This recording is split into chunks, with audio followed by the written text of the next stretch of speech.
Welcome to video lecture on module 3 1D bar element. In this lecture I am going to focus on problems related to effect of temperature. Little bit of theory let me discuss. In this temperature type of problems, the force vector, there is a separate equation for the force vector. Nodal force vector due to rise in temperature in the member is given by, this is the equation, F is equal to E into A alpha delta T minus 1 1, where E is the Young's modulus and A is the area of the thermal expansion, alpha is the coefficient of thermal expansion, and delta T is the temperature difference. And thermal stress is given by sigma is equal to E into dq by dx minus E into alpha into delta T. That can be put in a very simpler form like this. If there are two elements, you can say sigma 1 E1 into Q2 minus Q1 L1 minus E1 alpha 1 delta T, and element 2 sigma 2 is equal to E2 U3 minus U2 divided by L2 minus E2 alpha 2 delta T. Actually these equations are derived from this basic equation. This equation can be derived, okay, but however the focus is not on the derivation, it's only on the problem solving. So if a student is able to understand these two equations, one is equation on F and the other equation on thermal stress, he will be able to solve all the problems related to temperature. Now let me take the temperature problem. So this is the problem. Axial load of P is given, is applied at 20 degrees to the rod as shown in the figure. The temperature is then raised to 60 degrees, okay, from 20 degrees it is raised to 60 degrees. So it is a temperature problem. Assemble the global stiffness matrix and the global load vector. Determine the nodal displacement and element stresses. So these are the normal things that are being asked in all the problems related to 1D problem. So here all the data is given, A1 is given, A2 is given, E1 is given, E2 is given. So in the temperature problem you will always get alpha 1 and alpha 2, okay. That is 23 into 10 raised to minus 3 per degree centigrade, okay. So that is the unit. Now this is the problem. It is element 1, element 2, 1, 2, 3, 3 nodes, 2 elements, length is given and all the data are given, okay. So this is the data. Now delta T is the temperature is raised from 20 to 60, so it is 60 minus 20, it is 40 degrees. And then we can talk about the FE model.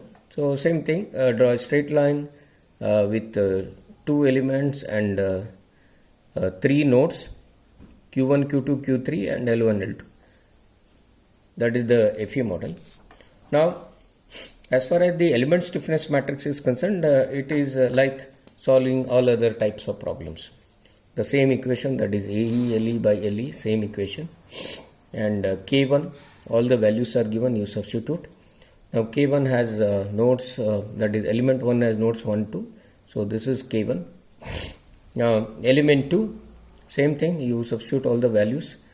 And finally it is, you have to express K1 and K2 in a simpler form. Note that here 10 raised to 5 is taken outside, here also 10 raised to 5 is taken outside. It's better that the matrices are put in a simpler form. 2 3 2 3, so because the element 2 has nodes 2 3. So global stiffness matrix, as usual, it is K is equal to K1 plus K2. So K is a 3 by 3 matrix. Now this is 2 2 is usually the overlapping, so it got added, it plus 3.5, so it comes to be 11.5. So rest others remains same. So K is a 3 by 3 matrix. You can see all the values in the K matrix. So it is same. The finding the global stiffness matrix is same. It means the procedure is same for all types of problems in 1D element. Now coming to global nodal displacement vector, it is same. Q is equal to Q1, Q2, Q3. Now element load vector, this is where the difference comes. The F we need to find out, E into A alpha delta T minus 1, 1. So let us calculate this load vector for the first element, F1, F2, E1, A1 alpha 1 delta T. So this is the equation, and you can substitute all the values for that. So 70 into 10 raised to 3, 900, 23 into 10 raised to 5, and 40.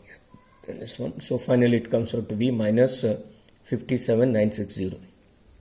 F1, F2. Similarly, element 2, 2, 3. So F2, F3. So E2, A2 alpha 2 delta T minus 1, 1. Substitute all the values are given. Okay. So finally it comes out to be 11, 23, 20 to F2, F3. So finally let us go for the global load vector.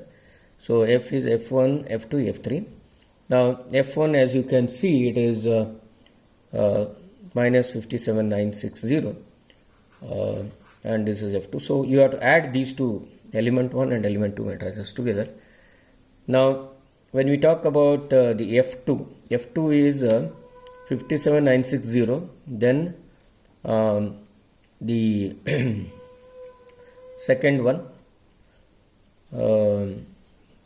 plus 300 into 10 raised to 3. 300 into 10 raised to 3 is what? 10 raised to 3 is the value of P. The point load is 300 into 10 raised to 3. That is what is given in the problem. So you add that also here. Now this is the most important step, where you are adding the force vector from the element 1, element 2, and then the point load. Okay, all are added together, and the third F3 is going to be 11, 23, 20. So finally when you simplify this one, this is the value what you get. So the load vector is over. Now let us come to equilibrium equation. You could say it's the same thing. K into Q is equal to F. K matrix we know, Q we know, and F is already obtained. So this is what the looks like, equilibrium equation. Now applying the boundary condition, here we use elimination method. So Q1 and Q3 both are fixed here in the problem. Node 1 and node 3 are fixed. You can look at the problem.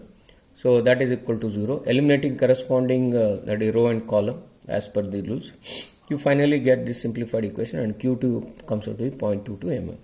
So nodal displacement vector is this 0, 0.22 and 0 mm. Element stresses.